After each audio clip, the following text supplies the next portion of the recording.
Okay, so the last part of this protocol is the severe and dangerous agitated patient, or excited delirium is what we formerly called it. This patient is not only unable to comply with requests and lacks the capacity to make decisions, but is endangering themselves and the EMS crew. Um, this patient not only lacks the ability to make judgments, but also lacks the ability to keep themselves safe. Uh, so your treatment priority is going to be rapid control and sedation with medication to prevent crew or patient injury, and to try and uh, treat the accompanying hypermetabolic state. So these patients are experiencing a medical emergency and are considered critically ill. You may have to intubate them.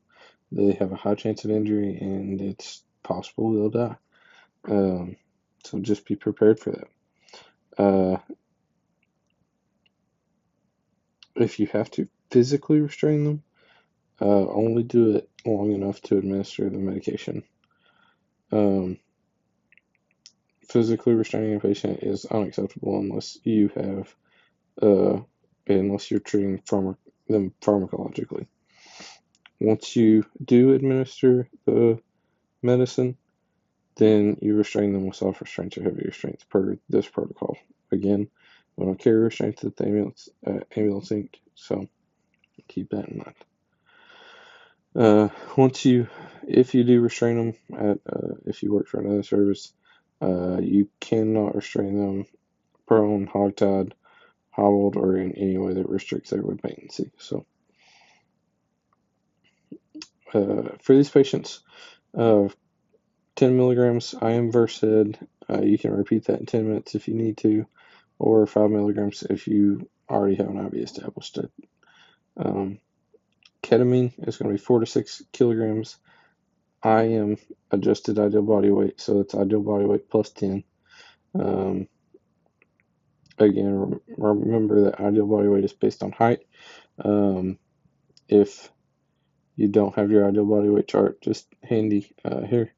Some approximate dosages are listed in the protocol. If you already have an IV established, it's 1.5 milligrams per kilogram adjusted ideal body weight. So, if you're given these medicines IM, make sure it's a large needle and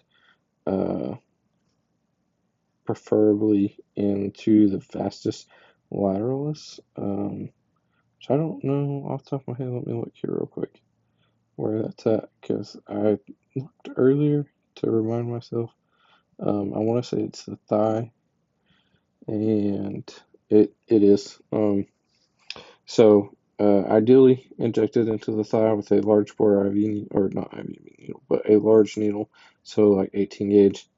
Um, typically, onset's going to be like 5 to 10 minutes. Make sure you monitor these patients with cardiac monitoring, SpO2, end-tidal, and blood pressure as soon as safely possible. If you have to, manage their airway or assist ventilations, but prepared to manage the airway if you have to. If respirations are insufficient, uh, mild hyperventilation is okay. So target end-tidal 30 to 35. Most of these patients are going to have some kind of metabolic acidosis anyway, so hyperventilating them a little bit is okay.